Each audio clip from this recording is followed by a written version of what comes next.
The thing about being a child being inquisitive as well is that it could be on the bad side of things. Yes, that's what I see your worry as well. Yeah, because people always treat like being inquisitive like, oh, it's such a wonderful thing. It's a great trait. He's so inquisitive. But if he's inquisitive as to what's going to happen if at age 9 he takes the car, right? That's not a good thing. I did that. Yeah. I thought about that. About what? Taking the car. Why didn't you do it? So our driveway was like a bit of an incline. Yeah. So when I was leaving, I would have been fine. But then when I was driving back, the car obviously would have had like hummed a little bit. Then I thought, what if my dad thinks the car's getting stolen and then he shoots me?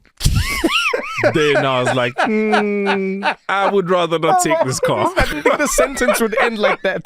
Me too. I didn't think the sentence would end like that. Can I tell you what's funny about this? Is just like how powerful the human mind is. Is that like, and not to get too graphic, but it's funny how people will go out, put their tongue in a stranger's mouth that they've never met. Like they'll go to a club or a restaurant or a bar. They'll put their tongue in a stranger's mouth that they've never met. Right? They will go home with that person and then put their mouth in other places on that person. Okay. But then if somebody comes and put their fingers in your mouth, because you didn't choose it, this is how powerful consent is as a concept. Wow, that is very true. Yeah, because if you chose it, now it's not crazy. Yeah. Because I don't know, surely you've had a stranger's fingers in your mouth. But technically, you have. No, but they're not a stranger at the time. How long have you known them? Maybe a couple of hours. You see? So it's like, we had a conversation. It's all just in the mind. There was consent, like you said. It's all about consent. So now they're like, because now I'm like, what is in their finger? Like, what's there? Right, doesn't matter. The mouth is a really, you'll be shocked at what your mouth can handle. No. You can clip that, by the way. You can put it somewhere. Trump brought Elon Musk to the White House. They bring a Tesla, and Trump's like, I'm buying a Tesla with my own money, and which nobody believes. And the man did a full-on infomercial. I'm like, this is the president of the United States. Yep. Shilling cars for this low price, one-time offer. You can buy a Tesla. If you call now, and for this short time, limited period, you can buy this brand new car. And then he gets, guys, at this moment, Trump, only Donald Trump, the president of the United States, the man who claims to know where technology, economies, markets, all of it is going. He gets in the car, he looks at the instrument panel and exclaims, like somebody who has discovered a new world. He's like, wow, it's all computer. So he's never been in a Tesla. But he doesn't say it's all digital. No, it's all computer, like your grandma. It's all computer. Yeah, they put computer in car. And he shouts it out to us like we don't know. Yeah.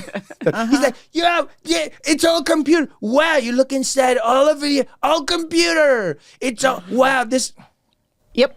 That's the man with the nuclear codes for you. Actually, I felt more calm. I was like, I actually don't mind if he had the nuclear codes. Because if a man calls it computer, that man cannot launch anything. Politicians will always talk to people and say, your lives are better than ever. The mortality rate is lower than... And someone's like, yeah, I'm broke. I'm poor. Someone will be like, oh, white privilege. And then there's a white guy working in like the Appalachian Mountains somewhere vibes. And he's going, where's my white privilege? He's like, I want this white privilege you're telling me about. What are we actually trying to do when we tell people that they're in the 1%? Are we trying to get them to give more? Or are we trying to get them to feel guilty about having more? So I do think it's valuable if people, who are really privileged, who went to a fancy Ivy League university or something like that, that they really realize that they are very privileged. I think that the big betrayal of educated elites in this country and elsewhere has not been a lack of empathy, but a lack of actually contributing to making this world a better place, right? You've got so many of these Ivy League graduates, like Harvard. 45% of Harvard graduates go into consultancy and finance. What do they do for a living? Do they really, contribute to society? Well, you can ask them, and quite a few polls find out that they're often very likely to consider their own job socially useless.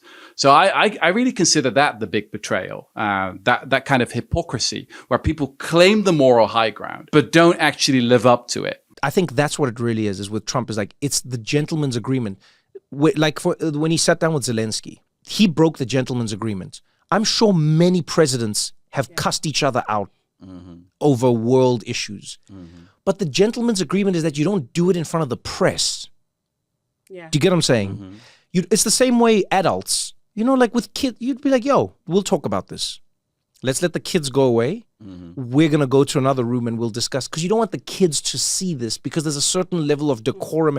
And then he's got no decorum. That's what he's it is. Not decent. What Trump did there is you don't do that amongst world leaders because it's not for it's not for us as the public in a weird way. Go into a room, fight about it, and then come out and shake hands and be like, yeah, we had a good discussion and we're going to figure this out. And, I think social media dramatically changed our perception of where people sit in reality. It gave us a flattened view of people because that's what gets the algorithm. It's what ropes us in.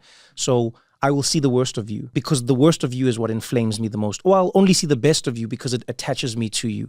But the nuance it's boring. And they show you this with the algorithms. Like if you sit down with the engineers, they'll show you if somebody writes, it's a lovely day outside, it'll go nowhere. If you say best day ever, it goes somewhere. And if you say worst day ever, it goes somewhere. But if you use adjectives and descriptors that are like, they don't evoke something extreme, it doesn't really do anything. If you wrote a little tweet about a president and you said, this president's not great, but they're also not the worst, and I guess everyone has their flaws, it's not going to go anywhere. You go, this president is destroying this country. They're the worst thing. And I think that started to filter into the discourse in American politics. And I think politicians, I genuinely put a lot of blame at their feet because I think American politicians spent a lot of time using the language that really only wrestlers should use about their opponents. Was there anyone in your circle who was like, Hallie, what are you doing? Surely there was a little doubt. Maybe, but I always had the right answer. I would say to people that said, this is going to, this might level your career. And I said, I have been Black in this body and a woman my whole career. What's harder than that? Damn. So this doesn't scare me. I've always been behind the 8 ball. And I made it, and I'm still here, doing things on my own terms. So what's harder than that? Nothing. Damn. Hear ye, hear ye. By order of Her Majesty the Queen, we have arrived. You over there, what is the name of this land? This land over here, this is called India. Well, my good man, I am here to tell you that India is now under the British Empire.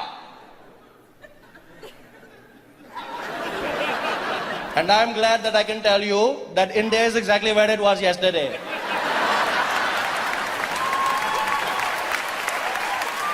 No, I feel you're not understanding what I'm saying. I'm letting you know that we're here to colonize you by order of the Queen. Who is the Queen? The Queen of England, the ruler of Great Britain. She who was ordained by God. Which God? I have come here representing Great Britain. And I have never heard of Great Britain. Who gave you that name? Well, we did. You called yourselves great? Isn't that a little presumptuous? Shouldn't you wait for other people to tell you how great you are? Huh? Shouldn't you just go around the world and just do good things, good things, good things? Then people go, oh my God, Britain, look how great you are. Well, I beg to differ. I believe we could do it because we knew instinctively. We are Great Britain. Well, in that case, welcome to Great India. No, it doesn't work like that. It doesn't work like that. How dare you speak to me like this? Look, you're the one who dares to speak to me, okay? I was here minding my own business in my land. You came over here riding on your skinny cow, telling me that things are going to change. I don't know who you are. All I know is you are really crazy, okay? You're not feeling too right, and I didn't want to say anything, but you look like you're going to faint. In fact, it looks like you have died last week, okay? Something is very wrong with your skin. You're not looking good, my friend. Maybe you should come down. We have a curry. We talk about this.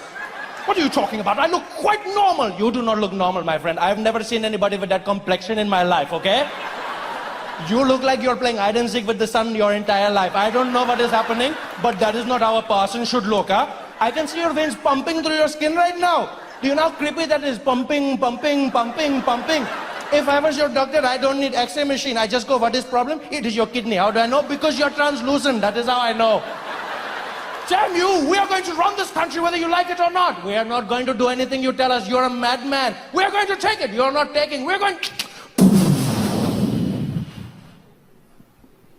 She's all yours. Take. Now that being a YouTuber is a thing, it's like the thing that kids say they want to do when they grow up, everyone more or less understands that it's a job now, and people have teams and they have like PR and they have editors and there's these whole operations. Yeah. I think when I'm sort of talking to my audience, I just want to talk to them as me, like I always have. I mentioned this earlier, but the weight of the publish button being heavier than ever is actually taking that like really seriously. How do you find that balance between saying, this is me, this is what I feel, and then manage the weight of the publish button? A lot of people have said things like, oh, you know, if you're not really if you don't make tech, then how do you evaluate tech? Like if you're not coding, then how do you review an app? What I've found is I feel like I'm basically a professional user. I use tech and I'm able to show you my experience using it. And so my guiding like North Star for that is I'm just going to show you the truth. I'm going to show you how it actually went. I'm going to tell you what actually happened. I'm going to share with you what I actually saw. And as long as I'm delivering that truth, I don't really worry about too much else. I believe everyone should try crack before they die. But like in a perfect world, you would know right before you die.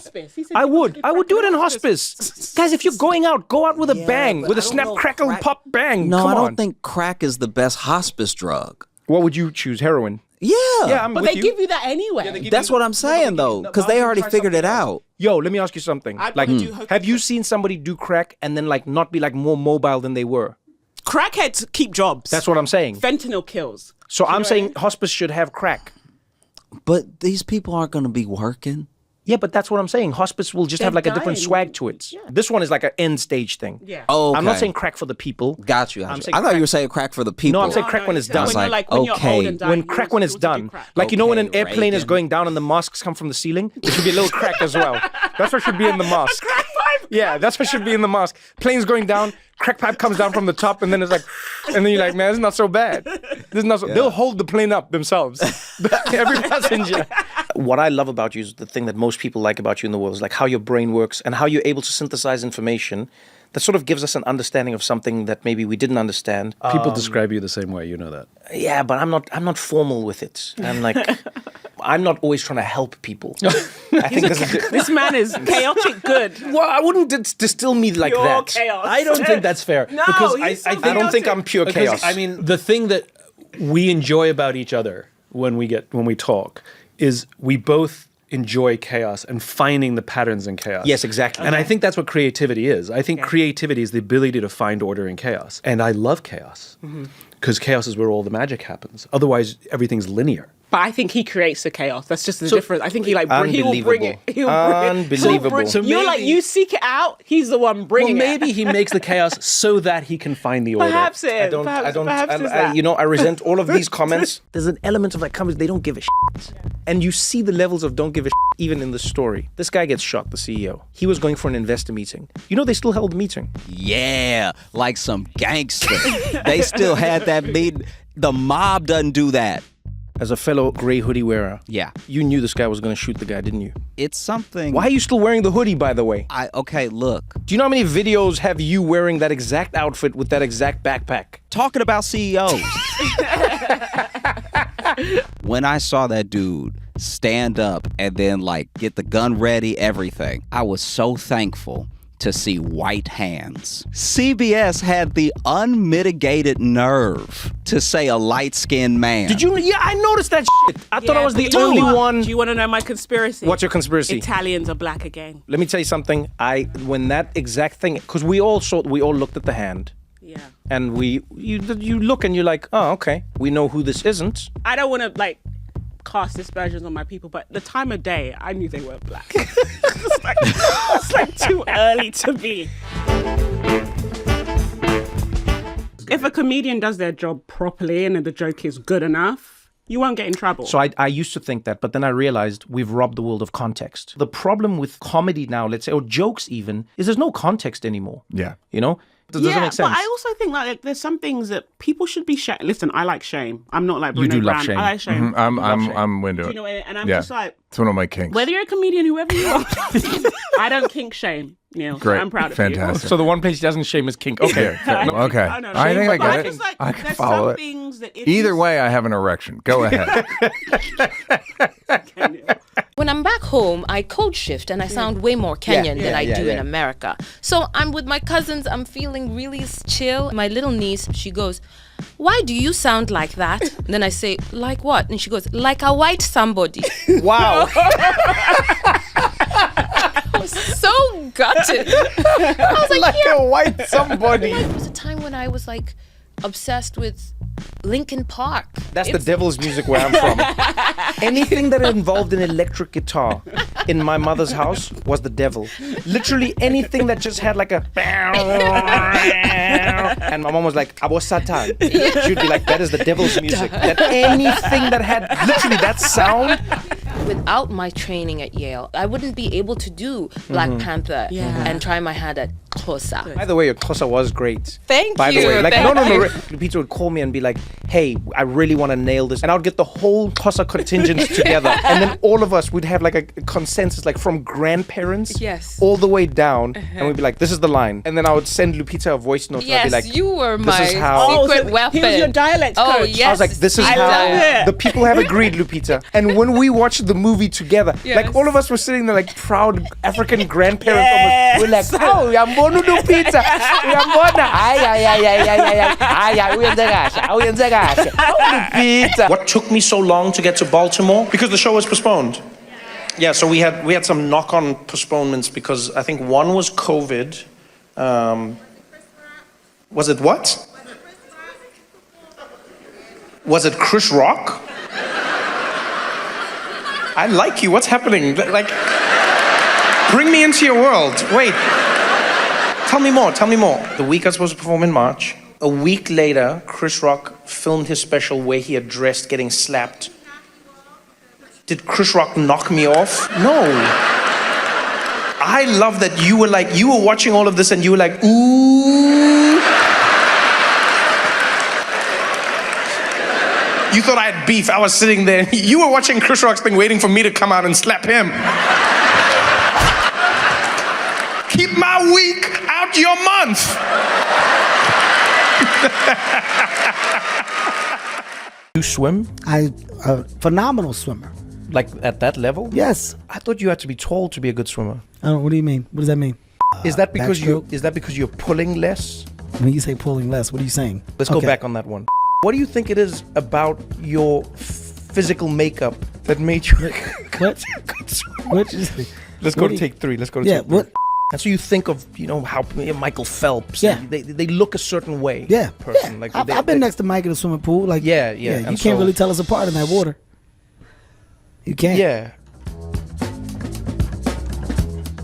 Hey, yo, we keeping it coming, keeping it moving, keeping it wild, and we getting the paper. Let's keep the cheddar stacking and piling, and now we happy and smiling, cause now we living good. Doing it is how we be moving it in the hood. Fuck around with me and my niggas. I'm doubling one, double the bitches, double the biggest. Turning you out, run for my bitches. No doubt. Keeping it busy, make all my women all shine. You can make you drink up and see through. While you picking around the corner, baby, I see you. Tell me what you gonna do. I'm telling you now, I'm gonna have you wildin' until your ass drop. Take me up and down. Yo, let me take you to the top. You never stop, my nigga. All my niggas up in the front say,